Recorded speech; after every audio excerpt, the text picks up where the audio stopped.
এই আলু আর পেঁয়াজগুলো হচ্ছে একদম অর্গ্যানিক, এইগুলো একদম বাড়িতে হয়েছে, আমার বাড়িতে নয়। এটা অ্যাকচুয়ালি অমিতের বাড়ি হচ্ছে সাগরদিঘি, তো ওখান থেকে ওদের আত্মীয়রা এসেছিলো, তো আমাদের জন্য এই আলু আর পেঁয়াজগুলো গিফট করে পাঠিয়েছে। তো সেটা আমি দেখছি, এখন আমার মনে পড়ে যাচ্ছে আমাদের বাড়িতেও আগে যখন একদম নতুন বাড়ি হয়েছিল, তখন নতুন মাটি ফেলা হয়েছিল, যেখানে আমরা আলু আর পেঁয়াজ লাগিয়েছিলাম, এরকম ছোটো ছোটো ছোটো ছোটো সব আলু হয়েছিল আর পেঁয়াজও হয়েছিল। তো এইগুলো খুব টেস্টি হয় সাধারণত, কারণ খুব একটা সার টার দেওয়া থাকে না। তো আমি দেখছি আলু সাইজগুলো ছোটো ছোটো কম্পারেটিভলি, কিন্তু বেশ ভালো লাগছে দেখে আর কি। পেঁয়াজগুলো সাইজে ছোটো ছোটো, অনেকগুলো বড়ও আছে, কিন্তু বাড়ির জিনিস মানে সত্যি একটা আলাদা আনন্দ দেয়। হাই ফ্রেন্ডস, কেমন আছো তোমরা? তো আজ বাদে কাল হচ্ছে পয়লা বৈশাখ। তো সেই জন্য চারদিকে পুরো সাজো সাজো রব, চারদিকে আমাদের পাড়ার যে বয়েজ ক্লাব আছে সেই বয়েজ ক্লাবেও সঙ্গীতানুষ্ঠান হবে সারা রাত ব্যাপী। আগে তো সারা রাত হতো, এখন ওই একটা দুটো অবধি, রাত একটা দুটো অবধি চলে। তো সেটার জন্য স্টেজ স্টেজ বাঁধা হচ্ছে। আজকে থেকেই কাজ শুরু হয়ে গেছে, একদিন দেড় দিনের মধ্যে কাজ কমপ্লিট করে দেবে, সেটাও আমরা দেখবো আজকে কি কতটা কি কাজ হচ্ছে। তো এছাড়া আজকে তো আমার অফিস আছে, তো সেটার জন্য প্রস্তুতি নিচ্ছি। তাছাড়া এর সাথে সাথে বাড়ির কাজও চলছে। তো গতকাল যে পুট্টির কাজ করেছিল যে দাদা, তার সঙ্গে কথা হচ্ছিল, তো সে বললো যে কাজ যখন করছো তখন গ্রিলের রংটাও করে নাও, একসাথে অনেকটা কাজ এগিয়ে যাবে।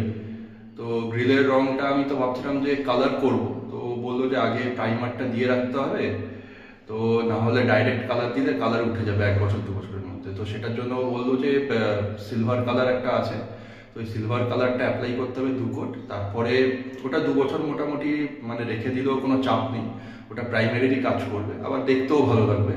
আর যখন আবার টাকা পয়সা হবে তখন ওপরে যেরকম মনের মতন রং করা হবে সেটা করা যেতে পারে। 1 কোট আবার প্রাইমার মেরে, মানে এই সিলভার কালারটা মেরে তার উপর করে দিতে হবে, দিলে টেকসইও হবে আর ভালো লাগবে। তো আপাতত আমি যেটা ডিসাইড করলাম সেটা হচ্ছে ওই সিলভার কালারটাই পুরো যত গ্রিল আছে সব জায়গাতে দিয়ে দেবো। তো সেটা দিতে গেলে মোটামুটি 10,000 টাকার মতন খরচা হবে।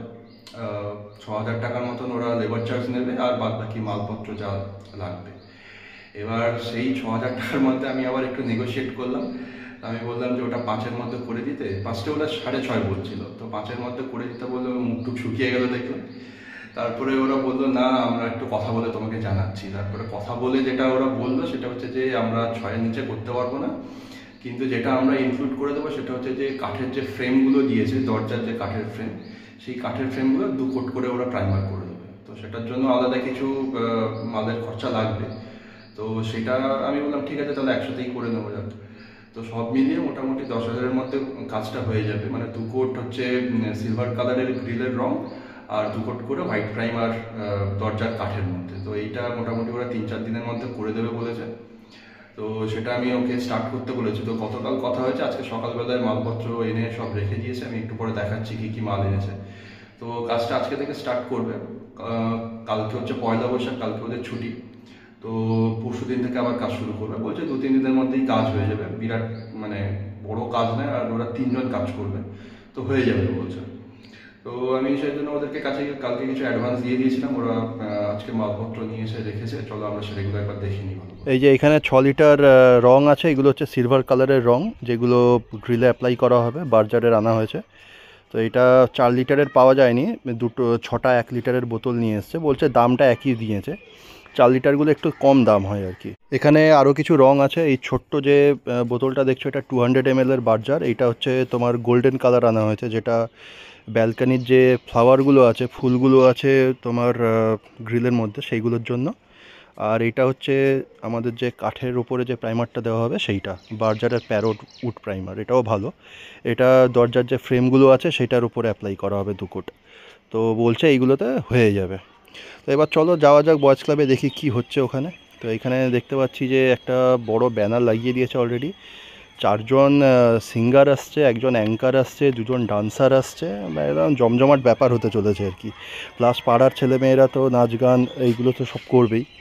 তো এইখানে যে বড় যে মাঠটা আছে সেই মাঠটা মোটামুটি এখন বাঁশ টাঁশ দিয়ে ঘেরা হচ্ছে, কাজকর্ম হচ্ছে এখানে।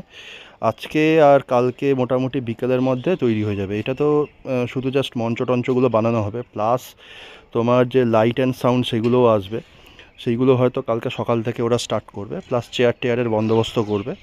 তো একটা সেগমেন্ট সাধারণত মহিলারা বসবে, আর একটা সেগমেন্টে ছেলেরা বসবে, আর মাঝখানে যে সরু একটা প্যাসেজ তৈরি করছে ওটা দিয়ে হচ্ছে যে যারা পারফর্ম করবে তারা যাতায়াত করবে একদম স্টেজ অবধি।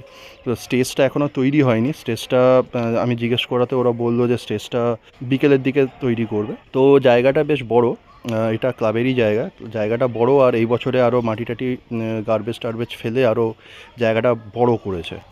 তো এইখানে মোটামুটি কাজকর্ম চলছে। বাড়ি ফিরে দেখলাম যে অলরেডি কাজ শুরু হয়ে গেছে। এক দাদা সিরিজ কাগজ দিয়ে উডেন ফ্রেমগুলো ঘষছে, আর আরেক দাদা লোহার গ্রিলের উপর সিলভার কালার এক কোট শুরু করে দিয়েছে। ভালো রোদ বেরিয়েছে, ভেতরে কাজ করছে অনেক ভালো, যে ভালো রোদ বেরিয়েছে ভেতরে কাজ করছে অনেক ভালো। আমি বাইরে বাজারে গেছিলাম তো, মানে যা রোদ, মানে আধ ঘন্টা বাজারে গেছি, মানে মাথা ব্যথা ঘোরাচ্ছে, জল খেতে ইচ্ছে হচ্ছে, এরকম ব্যাপার। ছাদে এলাম, ছাদে এসে দেখি যে 3 নম্বর দাদা, যে মেন দাদা যে কাজ আমাদের নিয়েছে এই কাজগুলো করার জন্য, সে অলরেডি শিট গেটটায় কালার শুরু করে দিয়েছে, সিলভার কালার দেওয়া শুরু করে দিয়েছে, এটা ফার্স্ট কোট দিচ্ছে। তো এইটা দিচ্ছে, প্লাস সাথে সাথে দেখলাম যে অলরেডি যে সিঁড়ির স্টেয়ার কেসটা আছে সেটাতে অলরেডি কালার এক কোট দিয়ে দিয়েছে। বেশ ভালোই লাগছে। আগে যে ঝালাইয়ের কালো কালো রঙগুলো ছিল সেগুলো এখন ঢেকে গেছে, আর বেশ সুন্দর সিলভার কালারটা চকচক করছে আর কি। আরও আরেকটা ডবল কোট দিলে আশা করি একদম সুন্দর লাগবে। দুপুর 3:30 নাগাদ অবধি দাদারা কাজ করে চলে গেছে। তো এখন বাজে 5টা, বিকেল 5টা। এখন রোদ আছে তবুও, তাও আমি কাজের ফাঁকে একবার এসছি দেখতে যে কতটা কি কাজ করলো সারাদিনে। এখানে দেখছি যে এক কোট প্রাইমার অলরেডি দরজার ফ্রেমে পড়ে গেছে। তো সেকেন্ড যে কোটটা পড়বে সেটা হলো কাঠের যে রঙটা আছে সেটা অনেকটাই চলে যাবে, হোয়াইট কালারটাই ম্যাক্সিমাম বোঝা যাবে। তো ভালোই লাগছে দেখতে। এবার চলো যাওয়া যাক, একবার দেখে নিই গ্রিলগুলোর কি কন্ডিশন। তো এখানে বারান্দায় এসছি, ব্যালকানিতে, এখানে দেখছি যে এক কোট দেওয়ার পরে বেশ ভালোই লাগছে গ্রিলগুলো।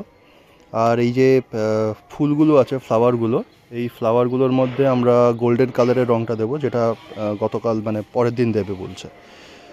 তো হাত দিয়ে দেখছি যে মোটামুটি শুকিয়ে গেছে, মানে এত রোদ বাইরে, সঙ্গে সঙ্গে 1 ঘন্টার মধ্যে রং পুরো একদম শুকিয়ে গেছে। বিকেলে একটু ব্রেক নিয়ে রূপুকে নিয়ে একটু পার্কে এসেছি, তো ওখানে ও সিস খেলছে। সাপটা দিলে আমার শিবলিঙ্গ এটা যে আছে ওটা ঘেটে যাবে, ওটা ঘেটে যাবে রে।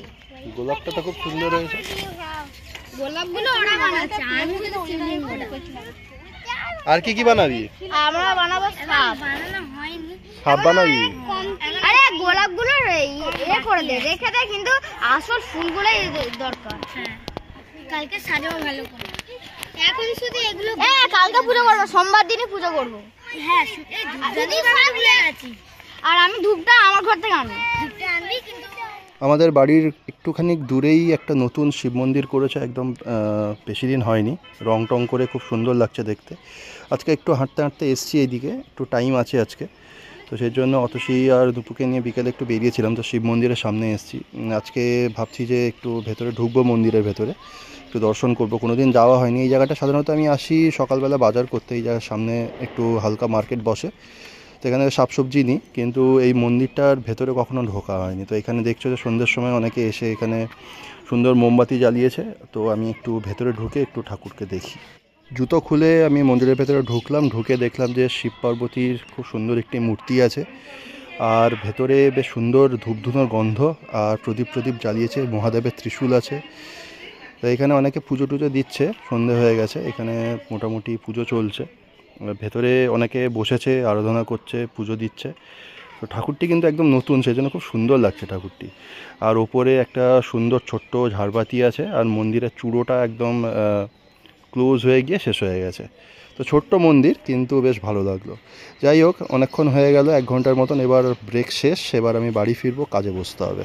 এখন আমাদের আর গোড়াদের মধ্যে টাইম ডিফারেন্স 4.5 আওয়ার্স হয়ে গেছে, তার ফলে আমাদের কাজ মোটামুটি 12:30 থেকে শুরু হচ্ছে দুপুর 10:30 অবধি। তো সেটার জন্য লাঞ্চ আরও 1 ঘন্টা এগিয়ে গেছে, তার ফলে এখন 4টে 4:30-এর মধ্যেই মানে আমাকে স্ন্যাক্স খেতে হবে। তো আজকে মানে মোটামুটি অনেক তাড়াতাড়ি কাজে বসে গেছি। আজকে বিকেলে এসেছিলো একটা ধোসা এসেছিলো আমাদের বাড়ির সামনে দিয়ে, তো ওখান থেকে আমি একটা মশলা ধোসা নিয়েছি। তো চটপট স্ন্যাক্সটা করে নিই, তারপর আবার কাজে বসতে হবে, তার কারণ 10:30 অবধি সাপোর্ট দিতে হবে। তো পেটটা ভর্তি থাকলে এনার্জি আসবে কাজ করার। এইটা হচ্ছে মশলা দোসার কোয়ালিটি আর কোয়ান্টিটি, মোটামুটি বেশ বড়ই করে, ভেতরে মশলাটাও অনেকটা মানে কোয়ান্টিটি দেয় আর কি। আর এটা বেশ মোটামুটি ক্রাঞ্চি থাকে, বেশ ভালোই করে। আর এটার সঙ্গে যেরকম সচরাচর যে যা জিনিস দেয় সেগুলোই দিয়েছে। তো খাওয়া দাওয়া শুরু করা যাক, কারণ ঠান্ডা হয়ে যাবে।